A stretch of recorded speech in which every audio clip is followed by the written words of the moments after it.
રાજકોટ અગ્નિકાંડની ઘટના બાદ પણ હેરાનગતિના આરોપ થવા પામ્યા છે, જેમાં સુરત મહાનપા તંત્રની નફ્ફટાઈ જોવા મળી છે।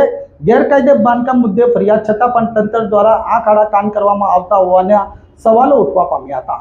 સુરત મહાનગરપાલિકામાં કાર્યપાલક અને ઝોનલ અધિકારીઓના જાણે આંખે પાટા બંધાયા હોય તેવું ચિત્ર સામે આવ્યું છે। રાજકોટમાં બનેલા અગ્નિકાંડ બાદ પણ તંત્રની ઊંઘ ઉડી નથી। માત્ર એનઓસી અને બીયુસી વગરની મિલકતો સીલ મારી વાઘ માર્યો હોય તેમ અધિકારીઓ કામગીરી કરી રહ્યા છે, ત્યારે કોઈ પણ પરવાનગી વિના ઊભા કરવામાં આવેલા ગેરકાયદે બાંધકામના સ્ટ્રક્ચર સામે પાલિકાનું મૌન જોવા મળ્યું હતું।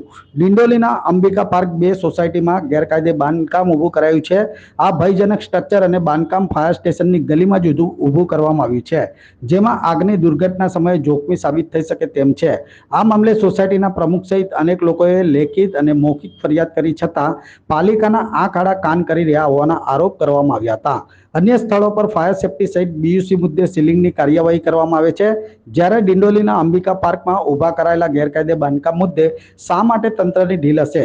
આ અગાઉ ગ્રાઉન્ડ પ્લસ 3 માળના ગેરકાયદે બાંધકામ પાછળ અધિકારીઓના છુપા આશીર્વાદ છે। આ મામલે પાલિકા કમિશનર તપાસ કરાવે તો લિંબાયત ઝોનના અધિકારીઓની સાંઠગાંઠ સામે આવે તેવી શક્યતા નકારી શકાય તેમ નથી।